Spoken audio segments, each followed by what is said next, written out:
आपको हंसी आएगी कथा, चलो आ जाए तो आ जाए, सुना देते। ये 16 दिन का महालक्ष्मी की उपासना का व्रत होता है, पंचांग में लिखा रहता है। तो उड़ीसा बंगाल क्षेत्र में आज भी वो व्रत खूब होता है, उड़ीसा क्षेत्र में खूब होता है। तो लक्ष्मी जी 16 दिन घूमती हैं, जिसके घर में बहुत पवित्रता हो, बहुत गंदगी ना हो, स्वच्छ हो, सुंदर हो, लक्ष्मी जी जिन चीजों को देख के खुश होती हो, तो लक्ष्मी जी वहां चली जाती है। तो लोग सवेरे ही रंगोली बनाते हैं, दीपक जलाते हैं, कदली खम्भ आरोपित करते हैं, मंगल कलश रखते हैं, धूप रखते हैं, लक्ष्मी जी का आह्वान करते हैं। श्री जगन्नाथपुरी की लीला है। लक्ष्मी जी घूम रही थी तो उन्होंने पंडा पुजारियों को तो देर तक सोते देखा और कहा कि ये सब हमारे लायक नहीं है। एक जगन्नाथपुरी का एक स्वपच था, झाड़ूदार, वो उसके घर में बहुत भक्ति थी जगन्नाथ जी के प्रति। मंदिर में तो नहीं जाते, लेकिन बड़ी जगन्नाथ जी के प्रति उनकी भक्ति। भैया गाय के गोबर से लिपा हुआ घर, तुलसी का बगीचा लगा हुआ है, सुंदर गाय खड़ी है घर में, बड़ी पवित्रता, और बहुत गरीब नहीं। तो उसने मंगल कलश वगैरह सब रखे थे और बड़ी सात्विकता से कुछ चावल का कुछ बना करके लक्ष्मी जी का रो करके कि हे लक्ष्मी जी, तो बहुत गरीबी नहीं है, पुरुषोत्तमपुरी में रहती हूँ मैं, पर बहुत निर्धन हूँ, हे माता हमारे दिए हुए पदार्थ को स्वीकार करें। वो लक्ष्मी जी घूम रही थी, जगन्नाथ जी की घरवाली, वो घूम रही थी वहाँ। उन्होंने कहा ये ठीक है। उसके यहाँ चली गई लक्ष्मी जी, प्रकट हो गई और बोले खूब खिलाओ हमको, जो बनाया सो खिलाओ, भावना से निवेदन नहीं, हमें प्रत्यक्ष भोग लगाऊंगी। लक्ष्मी जी ने भोग लगाया। आजकल चिकित्सक लोग कहते हैं कि थोड़ा घूमना चाहिए सवेरे सवेरे, उससे स्वास्थ्य ठीक रहता है। हम तो नहीं मान पाते चिकित्सकों की बात, आलसी और प्रमादी होने के। वैसे घूमना तो चाहिए, अच्छी बात है, घूमना चाहिए। हम भी कभी कभार साल 6 महीना में घूम लेते हैं इकट्ठा, रोज रोज नहीं घूम पाते हैं। तो दाऊ जी को भी बता दिया होगा कि बहुत भात खाते हो, थोड़ा घूमा करो। तो दाऊ जी घूम रहे थे महाराज जी, दाऊ जी ने देख लिया कि मेरे भाई की पत्नी, मेरे घर की बहू, वो तो अमुक के घर में जय सिया राम कर रही है, सिया हरि नारायण गोविंदे। दाऊ जी ने देख लिया तो दाऊ जी को बड़ा खराब लगा। जेठ जी है ना, जेठ जी, जेठ जी को बहुत खराब लगा। बता, हमारे वसुदेव जी की नाक कट गई, पूरे यदुवंश की नाक कट गई, बताओ यहाँ भोजन कर रही है। तो जगन्नाथ दाऊ जी थोड़े से, बलभद्र महाप्रभु थोड़े से अनमने से थे, रुष्ट थे। अच्छा, जगन्नाथपुरी में लक्ष्मी जी ही पवाती है ठाकुर जी को नित्य। सेवा, पाक सेवा जो है ना लक्ष्मी जी की, वो अपने हाथ से बना करके पवाती है। एक बड़े रहस्य की बात बताएं, ये सब तमाशे में बताने वाली चीज नहीं है। जगन्नाथ जी के जो सुवार हैं, रसोईया हैं, ब्राह्मण, उत्कल ब्राह्मण, उनको सुवार कहते, जो जगन्नाथ जी के रसोईया हैं वंश परंपरा से। वो भाव राज्य में अपने को जगन्नाथ जी की गृहिणी मानते हैं। रसोई घर में बैठेंगे तो हम जगन्नाथ जी की गृहिणी हैं, इस भाव से रसोई बनाते हैं। आज भी महाराज जी, मनुष्य नहीं बनाता है, इतने रूपों में लक्ष्मी जी ही जगन्नाथ जी का पाक सिद्ध करती है। तो दाऊ जी थोड़े अनमने से रहे, बोले बोले नहीं, अपने चुप रहे, गुम सुम रहे, नाक भौं चढ़ाए रहे। अब भूख का समय आया, जगन्नाथ जी ने कहा दादा मन नहीं है हमारा खाने का।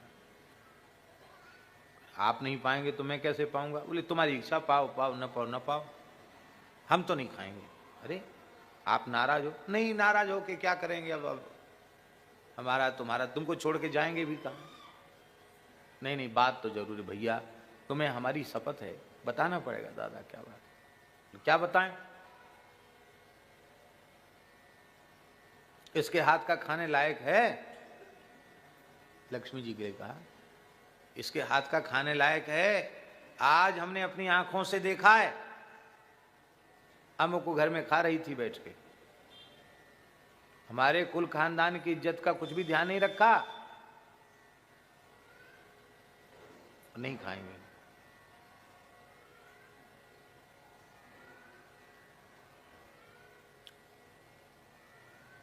अब जगन्नाथ जी लक्ष्मी जी का पक्ष नहीं ले सकते, दाऊ जी और नाराज हो जाएंगे। देखो अपने बड़े भैया का पक्ष नहीं, घरवाली का पक्ष लिया तो और नाराज हो जाएंगे।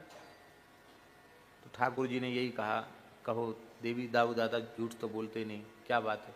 हाँ मैं गई थी, वो भक्त है, हमने पाया। जगन्नाथ जी बोले ठीक है, तो अब आप दादा नहीं पा रहे तो मैं नहीं पा सकता। लक्ष्मी जी ने कहा ठीक है, आप दोनों राजी, आपकी राजी। तो जब आप हमारा हाथ का छुआ बनाया पाएंगे ही नहीं तो मैं जा रही हूं। क्या कहा लक्ष्मी जी ने? मैं जा रही हूं।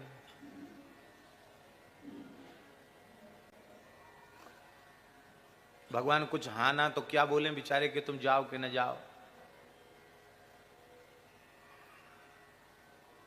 लेकिन भगवान तो संकोच में नहीं बोले दाऊ जी के, और दाऊ जी को तो बोलना ही क्यों था।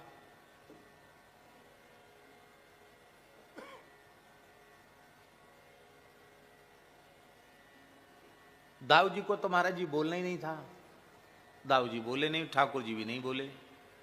लक्ष्मी जी ने कहा मौनम स्वीकृति लक्षणम। लक्ष्मी जी भगवान मौन रह गए, इसका मतलब इन दोनों हमारा मन, हमसे मन भर गया इनका, अब हमसे इनका मन भर गया है। अब इन्होंने कह दिया कि अब क्या कहें, जाना हो जाओ। लक्ष्मी जी ने प्रणाम किया, कहा जो भी भूल बनी तो क्षमा करना, अब हम जा रहे हैं। ये जाने वाली लीला दिन में नहीं हुई, रात में हुई। तो दिन में तो भोग धरा, उसर गया, ये हुआ भीड़ भाड़ मची रही, लेकिन अनमने तो रहे। रात्रि कोई लक्ष्मी जी शयन के बाद बोली बस अब हमारी छुट्टी, आपने दिन भर से कुछ खाया नहीं, मत खाओ, आप खाओगे नहीं तो हम क्या। अरे स्वाभाविक बात है, मान लो मैं महाराज जी की सेवा में हूं, अब मैं सवेरे इसलिए महाराज जी के लिए सब कुछ बनाऊं, तैयार करूं, सेवा करना चाहूं, और महाराज जी मुंह फुलाए नहीं मैं नहीं खाऊंगा, मैं नहीं खाऊंगा, तो एक आध दिन में हम भी कहेंगे, जब हमारी कुछ सेवा ही नहीं ली जा रही है, ऐसा व्यवहार हमारे साथ हो रहा है, तो भैया ठीक है महाराज कोई बात नहीं, इसका मतलब आपने हमको त्याग दिया। स्वाभाविक बात। लक्ष्मी जी चली गई। बुरा नहीं मानना, लक्ष्मी जी के जाते हमारे जगन्नाथ जी फटीचर हो गए। सोने के पलंग पर सोए थे, वो पलंग गायब हो गया। दाऊ जी का पलंग गायब, गद्दा तकिया तोशक सब गायब, जमीन में पड़े थे। आभूषण सोना चांदी के सब गायब, बर्तन बाणे गायब, अन्न गायब, घी दूध मठा सब गायब। जय सिया राम, कुछ नहीं, मंदिर में सब सुना हो गया। लक्ष्मी जी चली गई, कहाँ रहे? और लक्ष्मी जी चली गई तो पंडा पुजारी तो मोटी मोटी सोने की चैन पहन के लक्ष्मी जी की कृपा से ही तो घूमते हैं। पंडा पुजारी कमाते हैं, यात्री परदेशियों से कुछ लेते देते हैं। लक्ष्मी जी चलेंगे तो पंडा पुजारी भी अपने घर चले गए। जगन्नाथ जी ने कहा दादा अब क्या होगा, ये तो हमारी तो यहाँ कोई दर्शनार्थी भी नहीं आ रहा है, कोई पूछने नहीं आ रहा है कि आपने क्या खाया, दिन भर खिलाते थे, अब कोई पूछने वाले नहीं कि खाए कि नहीं खाए, सोए कि नहीं सोए, तो बहुत बुरी दशा हमारी हो गई, क्या करें। दादा ने कहा हम ऐसा नहीं समझते थे कि तुम्हारी बहू इतनी तुनक मिजाजी है, एक दिन थोड़ा सा हम नाराज होंगे तो उसको कहना चाहिए था अब हम नहीं जाएंगे किसी के घर में। अब कोई बात नहीं, प्रायश कुछ कहा नहीं, चली गई, इतनी तुनक मिजाजी है, चलो कोई बात नहीं, अब जो हुआ सो हुआ, विपत्ति तो विपत्ति है। शरीर पर पोशाक भी नहीं रहेगी, क्योंकि वस्त्र भी लक्ष्मी है, धन भी लक्ष्मी है, अन्न भी लक्ष्मी है, वस्त्र भी लक्ष्मी है, सब लक्ष्मी के विविध स्वरूप हैं, सब गायब हो गया।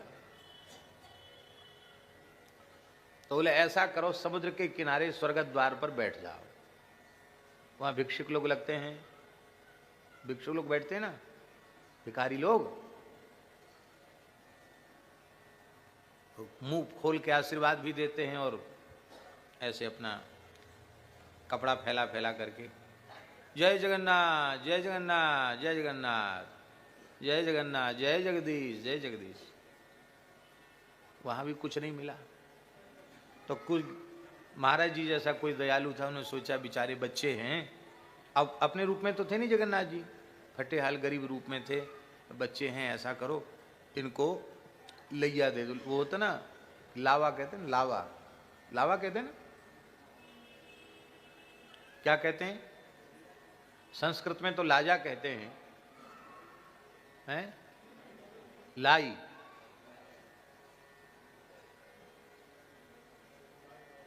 लाई तो समझ रहे ना आप लोग, नहीं चावल की लाई, लावा जिसको कहते हैं, जैसे दिवाली में खील बतासा सब बढ़ता है ना, वो लाई लाजा है, हाँ धान का लावा। तो उसको दया आई तो दोनों भाइयों के फटे से अचला के कपड़े पर एक एक मुट्ठी डाल दिया। अब डाल दिया तो बड़े प्रसन्न हुए कि चलो कुछ खाने को मिला तो सही। अब लक्ष्मी जी से तो सब डरते हैं, लक्ष्मी जी ने तुरंत पवन देव को आज्ञा दी, उड़ा ले जाओ इसको।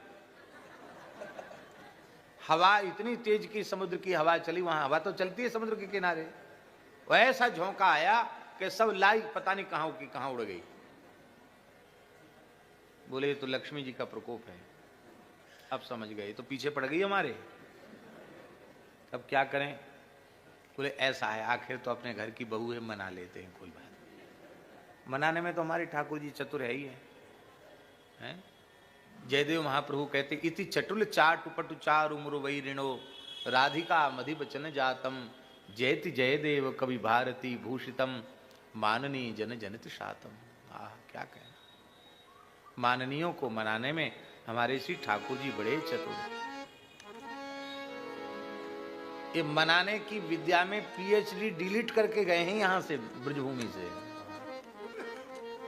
मनाने की जो कला है ना, इसमें पीएचडी डिलीट से भी ऊपर कोई उपाधि होती होगी, वो सब करके ठाकुर जी यहां से गए हैं।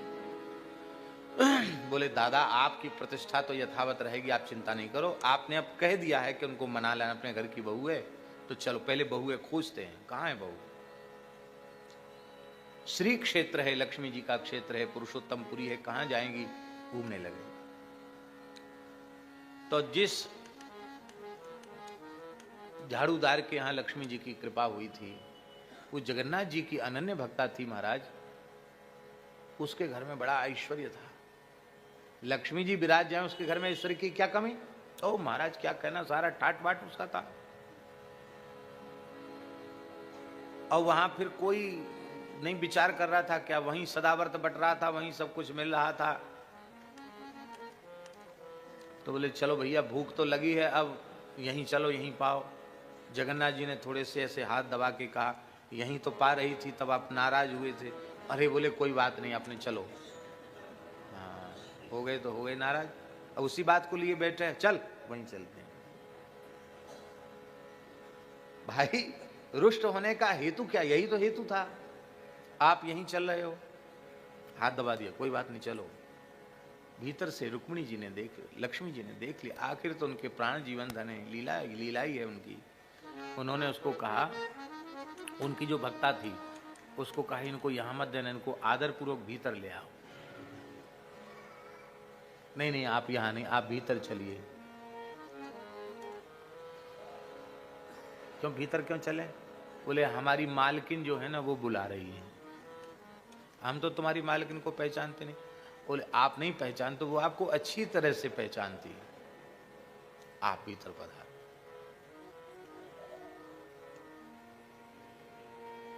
अब ध्यान से सुने, लक्ष्मी जी वहां स्वयं बना रही थी और वो उसको दे रही थी गरम गरम, और वो परोस परिवेषण कर रही थी। अब दोनों भाई पावे ऐसी दिव्य सुगंध, ऐसे व्यंजन, ऐसे पदार्थ। दाऊ जी ने कहा कि ये तो बहू के हाथ का भोजन मालूम पड़ता है। कहा दादा स्वाद तो वही है।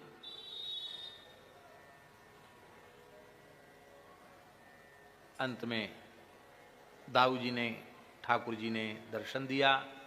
लक्ष्मी जी ने कहा भगवान जैसे आप केवल भक्तों से ही रीझते हैं, मैं केवल यही देखती हूं कि आपका निष्काम भक्त कौन है। जिस घर में मैं आई हूँ, ये अहरनिश आपके नाम का जप करने वाले परम भक्त हैं, परम वैष्णव हैं, और सब खाने सोने वाले, और ये भजन में लगे हुए देखकर हमें यहाँ आई। और आप अपने भक्तों की जात पात का विचार नहीं करते, तो मैं भी तो आपकी ही गृहिणी हूँ। सारे कानून कायदे हमारे ऊपर हैं, आपके ऊपर कोई कानून कायदा नहीं है।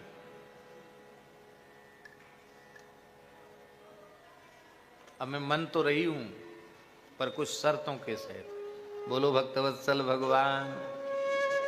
एक तो बिना शर्त राजीनामा होता है, और एक सशर्त राजीनामा होता। बोलो भक्तवत्सल भगवान की। आज से श्रीपुरी क्षेत्र श्री क्षेत्र माना जाएगा। एवं अस्तु।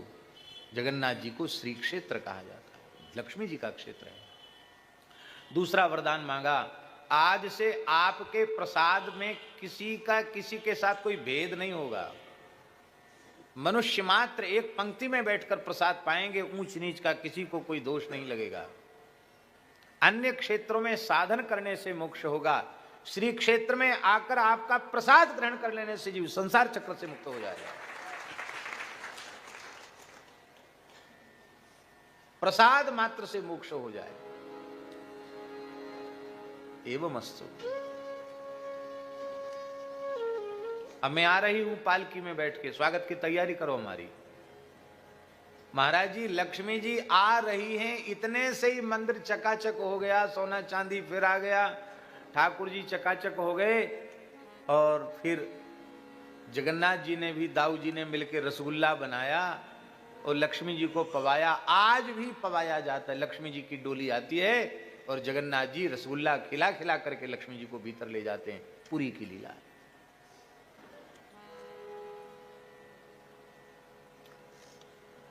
ये ब्रज में भी श्रयत इंदिरा शश्वदत्र ही, श्रयत इंदिरा शश्वदत्र ही। लक्ष्मी जी यहाँ निवास। तत आरभ्य नंदस्य ब्रजः सर्व समृद्धिमान, हरे निवासात्म गुणै रमा क्रीडमभून्नृप। लक्ष्मी जी की क्रीड़ा स्थली